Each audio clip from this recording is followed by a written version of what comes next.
G'day, year 11. Welcome back. Last week of school, you've done well to get this far. Last week of year 11, in fact. What we just need to do is cover a few things to finish off our budgeting and household expenses financial maths unit so that we can get year 12 underway next term. Very excited for that. I'm sure you are too. So what we're looking at last sort of way back, this is before exams, we looked at household expenses, we looked at reading energy bills and things like that. Today we're looking at purchasing a car and all of the additional expenses that go along with this. Now, this is something that you might want to do soon after school, save up and buy a car. It might be something where you might want to buy a used car, you might want to buy a new car, depending on what you value. But there are a bunch of things that you need to be aware of. Okay, so the costs of buying a car, okay, obviously there's the purchase price. So whatever the advertised price for buying the car, you have to pay that. But there's also registration costs, okay, and these registration costs go, to make sure that the vehicles in New South Wales are accounted for. They also go to subsidise other roads and maritime things. There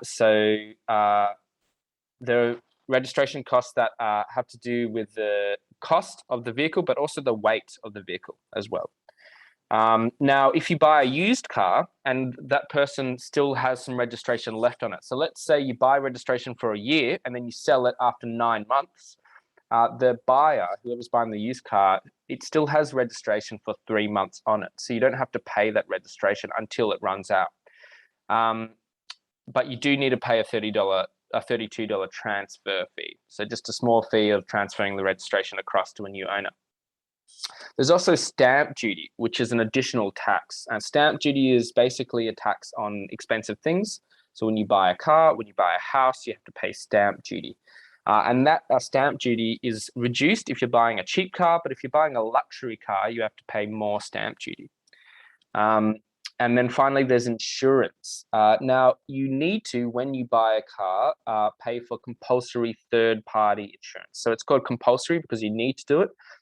It covers injury to people. So if you're in a car crash and the other person is hurt, your compulsory third-party insurance will pay for the expenses of their hospital fees. If they die, it will pay for that, various compensation fees for that as well.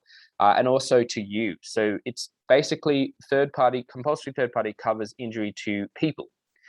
Now, you can optionally, and it's a good idea to do this, but you don't need to, you can pay for third party property or comprehensive insurance. Now, this is an additional cost, and it covers costs to damage to cars. So if you get third party property, it only covers the damage to the other person's car. So if you've got a cheap car, but you're worried about hitting a Porsche or something like that, then third-party property will cover you in that case, and so you can pay for those expenses, okay? Now, if you were to write off someone's expensive car and you didn't have this, it could cost you hundreds of thousands of dollars. So it's a good idea to have third-party property. Third-party comprehensive covers their property and your property. So if there's damage done to your car, third-party comprehensive will cover your car too. So if your car is valuable, it's worth getting comprehensive insurance. Okay, so lots of different things that we need to be aware of. Now, there are additional costs that you can have, like dealer delivery, which are just optionals where they deliver the car to you or something like that. Now, also, if you trade in a used car when you buy a new one, you can get the cost reduced by the value of the old vehicle. Okay, so it's like trading in games at EB Games or whatever. All right. So let's do a few example questions and then you can get through the work today. So here we have a table for the registration costs. You can see here there's the weight of the car. To determine how much extra it costs a new Toyota Corolla. I actually drive a Toyota Corolla. It's a pretty common car, which weighs 1,250 kilos for business use. Okay, compare to private use. So if we look here, it's going to be in this section of the table. Okay, so business is $463. So you got to pay a bit more registration costs for business use, and then private is $293. And then if you want to find the difference between these, so 463 minus 293, it's going to cost you $170 more for business insurance if you're using it for business purposes. Okay, so that's registration costs. So stamp duty is based on the value of the car, and it's 3% if it's less than $45,000, or 5% when it's more than $45,000. Now, these things are subject to change. This is just the values given in the textbook, but you know, over time these values might change slightly. So if we have something that costs $57,000, it's going to be the 5% one, so it's going to be 57,000 times 5%. Okay, because it's over that threshold, you have to pay a bit more stamp duty. So you can save a bit of money if you buy a cheaper car. $2,850,000. So you pay stamp duty once you buy the car. You don't have to continually pay for it year to year, but you do have to pay for registration year to year and insurance year to year.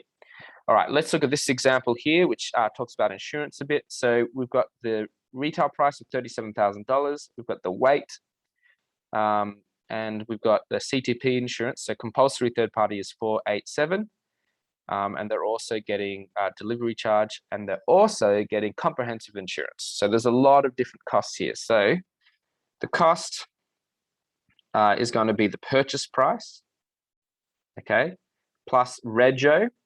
So rego for something, is this for private use? I'm going to assume it's for private use. Yes, cars for private use. So then it's going to be 448 is the rego. Okay, and then we've also got to pay for the CTP, which is 487, the dealer delivery, which is 528, and then the comprehensive car insurance. And we also need to think of the stamp duty. Okay, so the stamp duty is going to be 3% because it's less than $45,000. So you can see there's a lot of additional costs involved in buying this car that we need to be aware of. So 37,000 plus 448 plus 487 plus 528 plus 960, and then the stamp duty times 3%. So it comes to $40,533. Okay, so what looked like $37,000, you're essentially adding $3,500 for all the additional costs as well. Some of those you'll have to pay again in a year's time, like rego and insurance. But stamp duty and the purchase price, obviously you pay once off. Now, if they trade in, then the cost will be this value minus the trade-in value. So minus 15,000, sorry. So they get the new car for only 25,533.